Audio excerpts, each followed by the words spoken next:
can drama enrich a school's curriculum?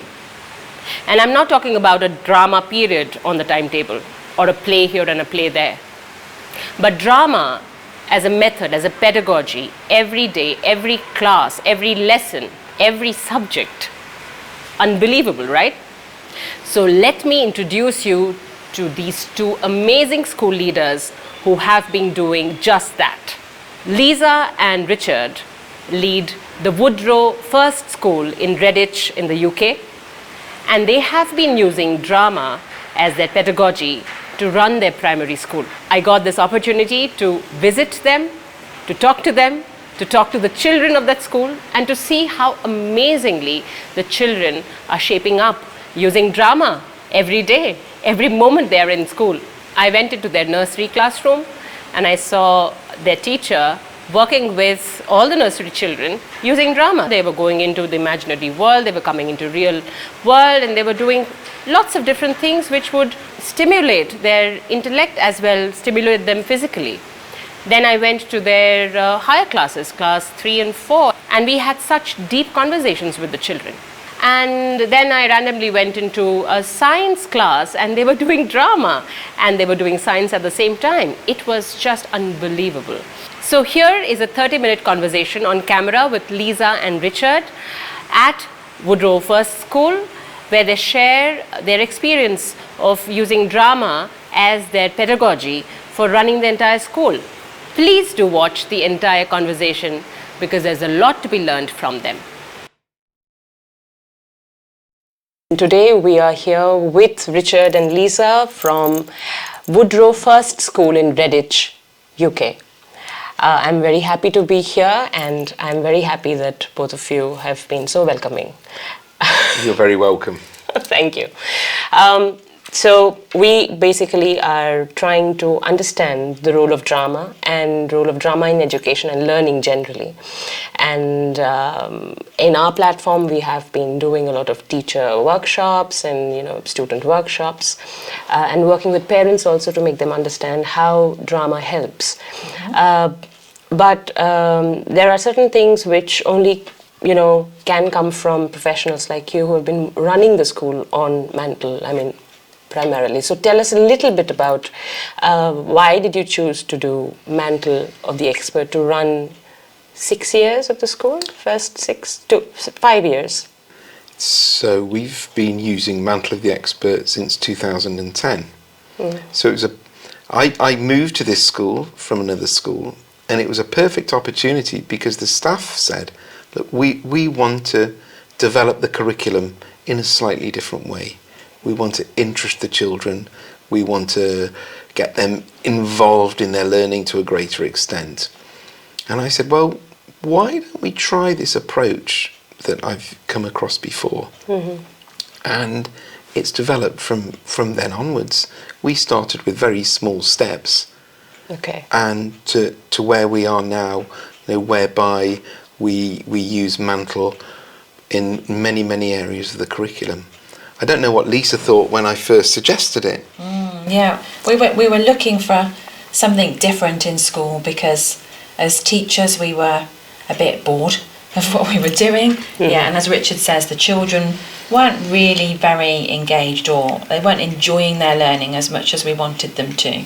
So when Richard came and suggested Mantle of the Expert, he first started talking to us about, the children can run a bear sanctuary in Russia. It sticks in my mind now because everyone looked at me, all the other teachers, and they were a bit like, what is he talking about? They can't, our children can't think about Russia, they don't know where they live. But so at first we were a little resistant, even though we wanted something different. But Richard then did a workshop with us as teachers, and then we sort of started to think, okay, yes, yeah, this sounds interesting. And like Richard said, we tried it, so just 3 of us first, used some plans that had already been written on the Mantle of the Expert website, tried it, saw the enthusiasm and the engagement from the children and how they were so excited, but also how they were learning. We became excited because of that and carried on, and then very quickly, the other staff wanted to try it as well, didn't they? And joined in, and we all then started learning all together. And the parents were engaged with what the children, they were interested. They wanted to know from us what we were doing with the children, because they were talking about their learning at home. So they hadn't been doing that before, had they, the children? So it built from there, and I think we're in a position now where we wanted the children initially, and continue to want the children to have involvement in their learning, to ask questions, to be challenged, to have experiences that, through their imagination, that perhaps they might not have had before. We want there to be tension in their learning. We want the children to have a point of view, and obviously use the drama conventions that at the time were something new to us. So. Now, when we say drama, usually drama in India, we have this little saying that, oh, you do a lot of drama at home. We have a lot of drama going on already. We don't need more of drama. So how do you then define, I'm talking from the perspective of teachers who you had to kind of bring into to drama, and parents to understand what drama really is. So the difference between drama and theatre, basically, because the moment you say drama, it's all about performance. So if you could throw a little light on how drama in education is not performance oriented. Well, none of us are actors, are we? We don't have any drama background, do we? Any of our staff in school. So I understand. I think that it's very similar, and it was very similar for us to think, oh, drama, we're scared of drama. We're used to doing like role play on training days, that kind of thing, and everyone shies away from that. So it was when we looked, I think, at the dramatic conventions from Dorothy Heathcote that we started to see drama as not performance. So drama for learning as something different. So we started to practice some of the dramatic conventions, so a still image and creating that with the children, and then running it like a film, or reading a letter in the voice of the person who wrote it, or the whole range of dramatic conventions.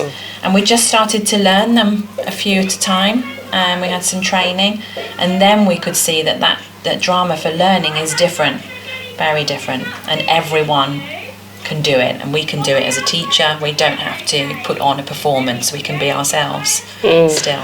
And move in and out of the drama very quickly, within seconds.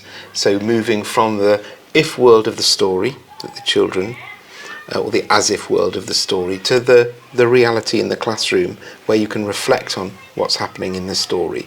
And the children are very good at doing that. They're very good at switching very, very quickly from one world to another. Right. So I think the older children were a little bit resistant at first, I think, because they were a little bit more self-conscious. But now, because the children are used to working with Mantle from nursery, as they come through school, it's the way that we do our learning here. They don't necessarily realise that it's not the same in other schools, if that makes sense. But it's building on that sort of playfulness in early years. Before we had Mantle, that was lost as the children moved through school. But now they continue with it, but it's every day to them now. And they always know it's the story. So you might be walking through a school and you'd say to one of the children, and their responsible team monitor containers to make sure the containers don't move. So you might just say to one of them, how are the containers? Is everything all right with it? Oh yeah, everything's fine. We've had a tiny shift, but we're happy with everything inside. And they will respond to the story on a daily basis to you, so they know what's going on, but they know it's not real. Yes, that's important, that they know that it's not real, because at times we have this problem at times, not all the time, but that we have done a mantle, and then the children get very disappointed that, oh, we are not really, saving a park, or we are not really saving lions or tigers. So So that's one part of it. But what I would like both of you to kind of comment on is free play is a method that is doing rounds. You know, everybody knows about free play. You go to any school in India, they know about free play. Play way method, that's what they say. Okay. Now, when children do drama, it's very similar to the way they play at home. Generally, you know, they're playing teacher, they're playing office or whatever. How does then this play become learning? When does that happen? When the children are playing and suddenly you can quantify it or maybe assess them for learning. How does that happen? I think that comes down to the planning, and that the fact that you will plan tasks for the children to do within the story. That will be often linked to the curriculum. So I think it's down to the careful planning and how you present it to the children. Right. So yeah, we use something called the generic tasks list, which again I think is on the Mantle of the Expert website, isn't it? Yeah. Yeah, so that gives a focus to the play and the drama, so that there will be a task to do for the client, Right. and the client demands that, you know, this is done, and that's when the learning has to come in, because the children have to respond to the client. So it may be that I'm trying to think of an example now, and you know, your mind goes blank. So the client might say, I need to see your plans for the rooms for the care home by the end of tomorrow. So then the children have to then produce their plan. They have to draw it to scale. They have to know to label the different places. They have to work out the area. So they've been playing in role before, but now here's a focused task, and we need to do it because the client demands it. And I feel like it's the demands of the client that generate the learning through the tasks. Yeah, I think. So that you as a teacher in your planning plan it so that the client makes these demands upon the team, and that's what the children will respond to. Right. So very rarely is it play for the sake of play. It will be some form of play with purpose, because there's always something to do. There's always a response that's required from the team, and the children will see that and they will want to do it because their team have an expertise and they want to maintain that expertise. So I do think it does come from careful planning. Another example might be, so I think in year one they were flying to Africa, weren't they, to work with some animals. So there's all that joyful play in, you know, being on the aeroplane and looking out the window and all of that side of things. But before then, they'd needed to find out, okay, so if we're going to Africa, what's it like there? What do we need to take with us?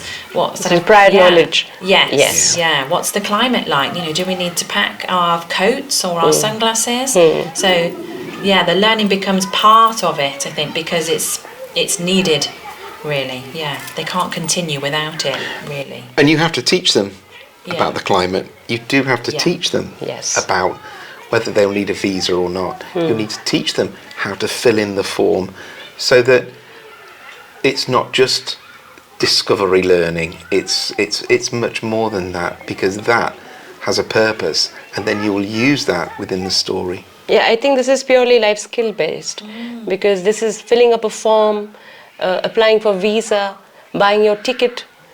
These are skills that all of us need, and drama is, I think, Mantle especially, and drama is a beautiful way to explore that. Yeah. I think so.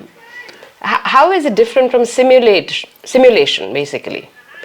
So the Mantle projects that we do, how is it different from simulating a situation? How do you look at that?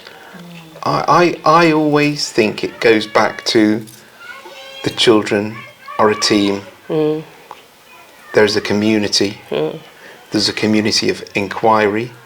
They're working together with you as a teacher, and the children as a team are that one community with a common purpose. So everything they're thinking of and they're bringing together, they bring back to their community of inquiry. So the idea of the importance of achieving things as a community, I think maybe distinguishes Mantle from many other approaches to learning. There's always a commission, isn't there? There's always a job to be done. Yeah. Yes. For someone, I think. But I think also in Mantle, we're following the children's interests and lines of inquiry as well. I'm not sure about simulation, whether that's fixed or not. I'm not sure, but yeah, I think within Mantle there's flexibility to be able to go off And come back. Yes. Yeah. Follow the children and then come back and then go off again. Yeah. So we're always like listening to the children and trying to respond in the moment. And we always plan the beginning of a Mantle in detail, but we have some ideas of where we want to go or where we want to get to, but we're planning then every day really in the moment in response to the children. Right. What kind of response have you seen in children with respect to mathematical learning, like reasoning or logic, developing that sense, developing artistic sense, etc.? I think it's important that they have opportunities to apply the skills they've learned outside of the Mantle within the Mantle. So it might be if they're thinking about a space where a new factory is about to be built, they need to know about perimeter. They need to know about shape. They need to know about area. So if you're planning your curriculum carefully and you teach the children these things, then they get the opportunity to apply it within their Mantle. Right. And I think you can adapt that right across the curriculum. So there's many times we've had dragons with giants with toothache, and to quieten the giant down we need to work out which tooth is sore. So how's the giant chewing? We need to find out about how the giant's chewing things to work out how he's got his toothache. Right. So there are lots of, it's about carefully applying what you need to be taught. And sometimes they apply what they've already learned, don't they? They apply it and they reinforce it and they use it. Sometimes we'll come to a point in the story together that we think, oh, okay, well, we don't know how to do that. Then we stop there and then step out. Yes, Exactly. do some. Sometimes we call it training. So, we need to have some training on this, and then we go back into the story. Right. Yes, we have done this with age, I would say, till about age 12. We haven't tried it beyond age 12, Mantle. I don't know how that works. But we have seen a growth in children, in understanding and asking, inquiry again. Children who have been with us for over 3-4 years, that we have been doing drama, I won't say Mantle only, but working, because we work with literature a lot. So like the nursery poem that we were doing, the snail poem. So we have many poems like that, and we build from that. So we take little, strands from there, and we build mantles on that, if need be, not necessarily. So when it comes to maths and literacy, or language, basically, language and mathematics. What kind of progress do you see in children who have been with you throughout, from nursery up till year 4? Vis-a-vis who has joined in a little late, maybe, and what kind of... Children who join later, they soon get used to working this way. It doesn't take them long to be fascinated by this approach. Wow, this is something completely different. We're really keen for children not just to learn to read, but read to learn more as well. So if we can get them learning at an early age how to read, then they can apply that in their Mantle work, so that they have their comprehension is more solid. But to quantify it against Mantle, I think is tricky to say, because we do Mantle, our children are better readers at the age of 9. I think that's difficult. What I would say is, because we do Mantle, our children are really keen to know more, and they want to find out more, and they have a fascination and a thirst for learning, and I think that's what it does. Yeah, I agree. I think the difference is in the motivation to know the maths, or to communicate, or to write, or to read, because there's a purpose, and they're not doing it for the teacher. So when or not for the exams. Yes. When we in the early days when we started, I had a class of Year 1 and Year 2 children mixed together, and they just did not want to write. And the difference was that as soon as we started doing Mantle, they wanted to. They sort of had no choice, because they wanted to carry on the story and they wanted it to develop. But they didn't feel like I was making them write. So I did some interviews at the time, and it was one of the boys said, "We're not writing for the teacher, we're writing for ourselves, or we're writing for the story, we're writing for the Mantle." If the client demands a certain piece of writing done in a certain way, they will respond to that, because that's what's been requested of them. Right. My last question to you, Richard, because I mean, even to you, you have come from a different kind of a setting, a more orthodox way of, or traditional way of learning, I would say, to adopting this drama method into regular school. How difficult has it been for you to do that, or easy? And what is the difference that you see in the way children are responding over here in your school in this method, whereas when you were there in traditional way of teaching in a traditional school? What is the difference that you see in children in their approach to learning? I'm going to borrow a metaphor from Lisa, and when you go to a city, they have the open top bus tours. Yes. And you sit in the open top bus tour, and you're taken to place A, place B, place C, place D, place C, all the sites that are designed for you to go and see. So you'll go to specific places that organisers, maybe 300 miles away, plan for you. With Mantle, you get off the tour bus, you're taken to interesting places in the city by people who know the city really well. So you explore the curriculum, you find fascinating elements of the curriculum, rather than being delivered a curriculum. And I think that's key, and I think that's how you see difference among the children. They're happier to talk about what they've learnt, they're enthusiastic about what they've learnt, and they have that word thirst for learning more. So it's that love of learning that develops, that I've noticed. They're learning for the story, and they're learning for each other, and they're not just necessarily learning because they're being told that's what they've got to learn. Yeah. Agreed? I agree. Thanks for your metaphor.